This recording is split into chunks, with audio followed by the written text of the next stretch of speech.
Hello friends, आज हम लोग कोटक मल्टी कैप फंड के बारे में हम लोग जानेंगे।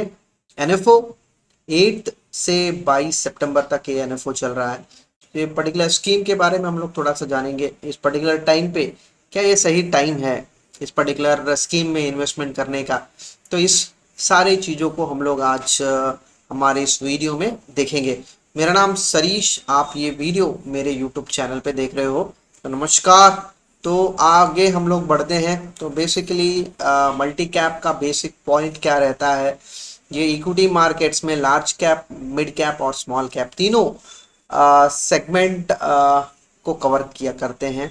तो हर एक कैप का एक अलग अलग इम्पोर्टेंस रहता है। जैसे लार्ज कैप की बात करते हैं तो स्टेबल रिटर्न्स मिलते हैं, लो वोलेटिलिटी रहेगा। स्मॉल कैप में आप देखोगे हाई रिटर्न्स, हाई वॉलेटिलिटी। और जब हम लोग मिड कैप की बात करते हैं तो मॉडरेटली रिटर्न्स और वॉलेटिलिटी भी आप देखने को मिलेगा।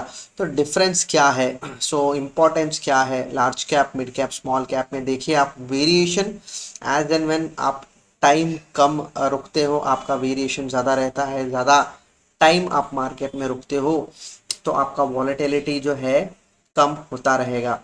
तो ये पॉइंट हम लोगों को यहाँ पे स्टैंडर्ड डिविएशन बताता है। और standard deviation risk measurement tool माना जाता है स्टैटिस्टिक्स में, और वो म्यूचुअल फंड्स में भी यूज़ किया जाता है। सो स्टैंडर्ड डिविएशन आप देखो, लार्ज कैप में 17.9 है और स्मॉल कैप में 20.1 है 5 साल के लिए। और यदि यही स्टैंडर्ड डिविएशन का नंबर हम लोग यहाँ पे चेक करते हैं तो देखिए आप 5 साल से 10 साल में अंतर आप देखो, वेरिएशन वॉलेटिलिटी जो है कम होते जा रही है। तो इससे हम लोगों को एक चीज़ समझना है कि आपको लंबे समय तक मार्केट्स में रहना ज़रूरी है। 3 साल 5 साल आपको एक सही समय नहीं रहता है म्यूचुअल फंड्स के लिए, और कैपिटल अप्रिसिएशन के लिए, कैपिटल फॉर्मेशन और की बात करते हैं, वेल्थ क्रिएशन की बात करते हैं, सारे प्रोसेस के लिए इक्विटी में रहना है तो आपको लंबे समय तक रहना पड़ेगा।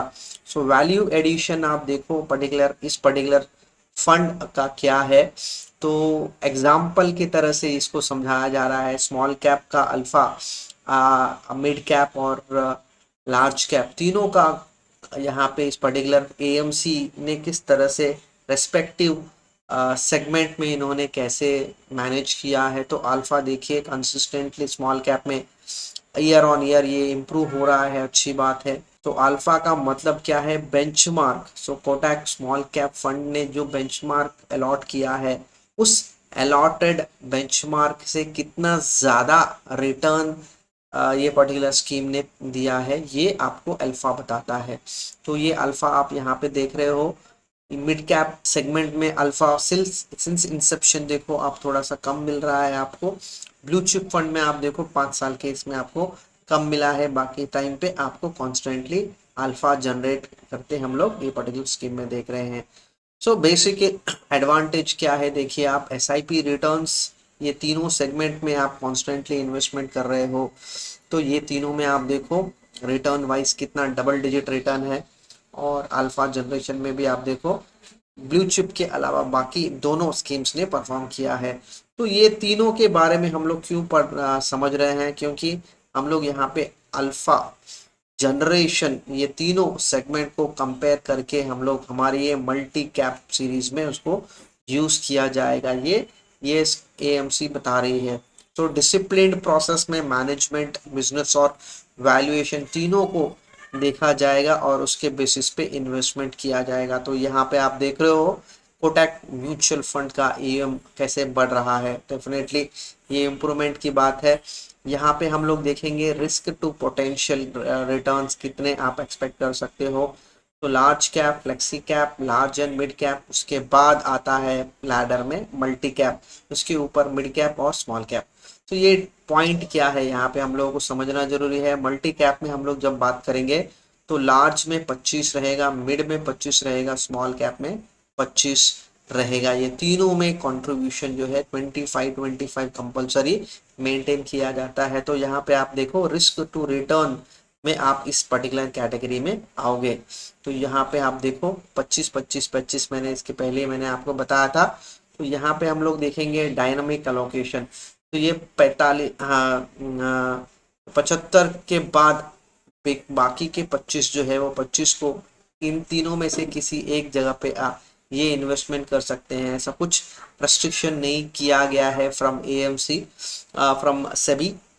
तो ये 25 लार्ज में जा सकता है, ये 25 मिड में भी जा सकता है, ये 25 स्मॉल कैप में भी जा सकता है, या फिर ये 25 तीनों में से किसी एक में भी जा सकता है। सो लार्ज कैप के सेगमेंट में कंपनीज किसके ऊपर ये पर्टिकुलर एएमसी बहुत ज़्यादा फोकस कर रही है, तो आप देखिए फाइनेंस में, आउटसोर्सिंग में, डेमोग्राफिक डिविडेंड्स की बात करते हैं, कैपेक्स रिवाइवल, तो यहाँ पे हम लोग देख रहे हैं। तो ये सब इंडस्ट्रीज में लार्ज कैप कंपनीज कौन से हैं उसके बेसिस पे ये लोग इन्वेस्टमेंट करेंगे।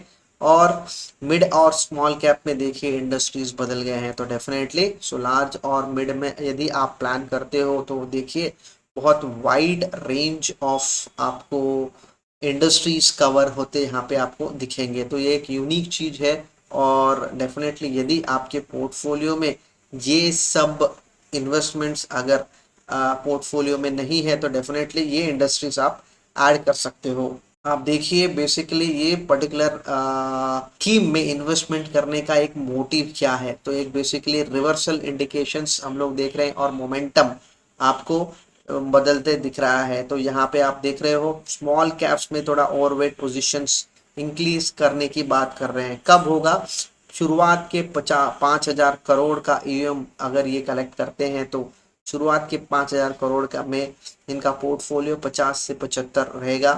5,000 से अगर ज़्यादा ईएम ये लोग कलेक्ट कर लेते हैं, वो एनएफओ में हो सकता है, एनएफओ के बाद हो सकता है, जब भी बात करेंगे तो ये एनएफओ का अमाउंट कलेक्शन जो आप देखो 60 से 100 स्टॉक्स में ये पैसा कवर होगा। तो ओवरऑल हम लोग देखेंगे यहाँ पे आप देखो ओवरऑल अल्फा जनरेशन 15 साल, पिछले 15 साल का अगर ट्रैक रिकॉर्ड हम लोग देखें तो 15 साल में 11 साल पर्टिकुलर मल्टी कैप जो है कैटेगरी पोर्टफोलियो जो है अल्फा जनरेट करके दिया है। तो रिस्क टू रिवार्ड रेशियो बहुत ज़्यादा बन के आता है, तो ये हम लोग देखेंगे। सो बेस केस की बात करते हैं तो यहाँ पे आप लार्ज 48%, 26% मिड और 26% स्मॉल, धीरे धीरे इसको बदलते हम लोग देख सकते हैं। तो यहाँ पे आप देखिए so current allocation suggested for the model, आप देखो लार्ज कैप में 26 से 31, मिड कैप में आप देखो सबसे ज़्यादा वेटेज कवर होगा, और उसके बाद small cap. So mid cap और स्मॉल कैप में पैसा डेफिनेटली जाना चाहिए। कारण कैसा है कि आपको वेल्थ क्रिएशन अगर आपके थॉट प्रोसेस में है तो डेफिनेटली मिड और स्मॉल कैप में आपका इन्वेस्टमेंट जाना चाहिए। तो मार्केट्स में क्या आज ड्राइविंग फोर्स है, एक सेंटिमेंट्स है, कैश फ्लो इंडिया में आ रहे हैं और फंडामेंटल्स भी इम्प्रूव हो रहे हैं, तीनों चीज़ें का मिलावट हम लोग आज यहाँ पर देख रहे हैं। तो बेसिकली केसेस कम हो गए हैं एक बात, दूसरी बात जो है वैक्सीन के doses day by day improve बढ़ रहे हैं, ये चीज़ हम लोग देख रहे हैं। एफपीआईज और रिटेल इन्वेस्टर्स दोनों मार्केट में पैसा इन्वेस्टमेंट कर रहे हैं। प्रमोटर्स देखिए आपके जो है की मैनेजरल पर्सनल से लोग प्रमोटर्स जो है बेच रहे हैं शेयर्स, और ये सबसे बड़ी बात corporate profits to GDP ratio आप देख रहे हो।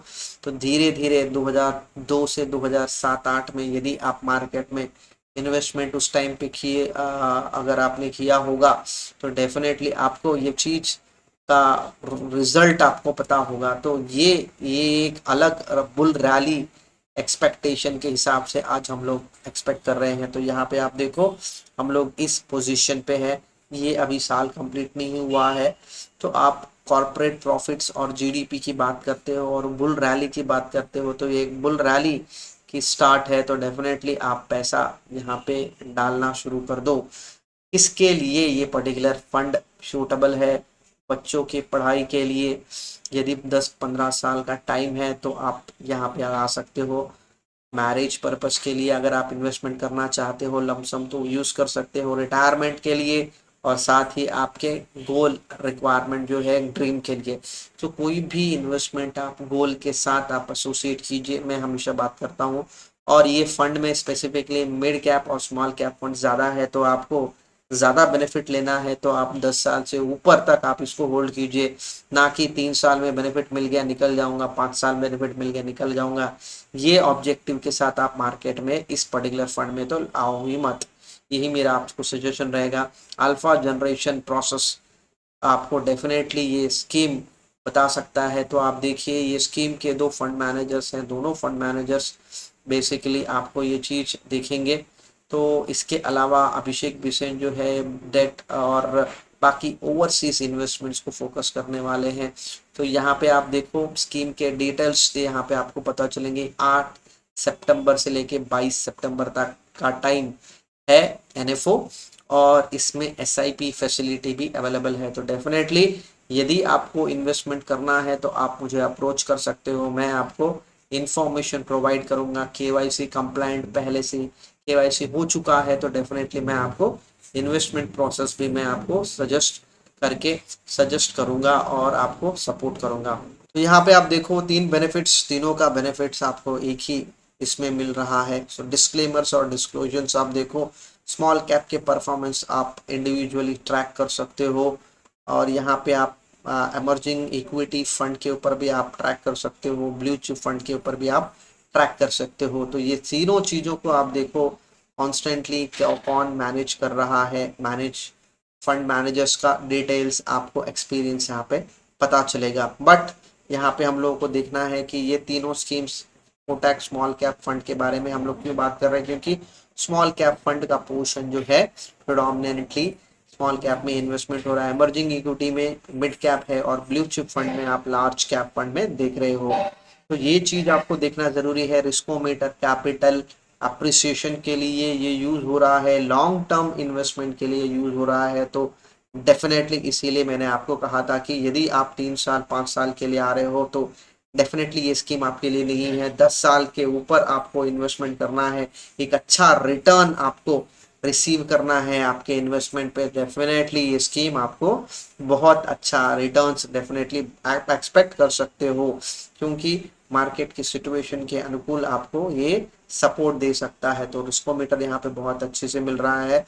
तो सबसे आखिरी में मैं आपको डिस्क्लेमर देना चाहता हूँ कि mutual funds are subject investments are subject to market risk, read all scheme related documents carefully। so यदि आपको ये स्कीम डॉक्यूमेंट्स अगर समझ में नहीं आता है तो आप एक इंडिविजुअल एडवाइजर या म्यूचुअल फंड डिस्ट्रीब्यूटर के साथ आप कनेक्ट कर होके आप उस चीज को प्रोसेस के लिए बढ़ सकते हो। और एक और चीज डेफिनेटली यदि आपको डिस्ट्रीब्यूशन म्यूचुअल फंड डिस्ट्रीब्यूशन के थ्रू के लिए सपोर्ट चाहिए तो मैं आपको डेफिनेटली मेरे साथ आपको सपोर्ट दूंगा। तो होपफुली फ्रेंड्स आपको कुछ इन्फॉर्मेशन जो आपको चाहिए था इस पर्टिकुलर एनएफओ में वो शायद आपको सारा इन्फॉर्मेशन मिल गया होगा।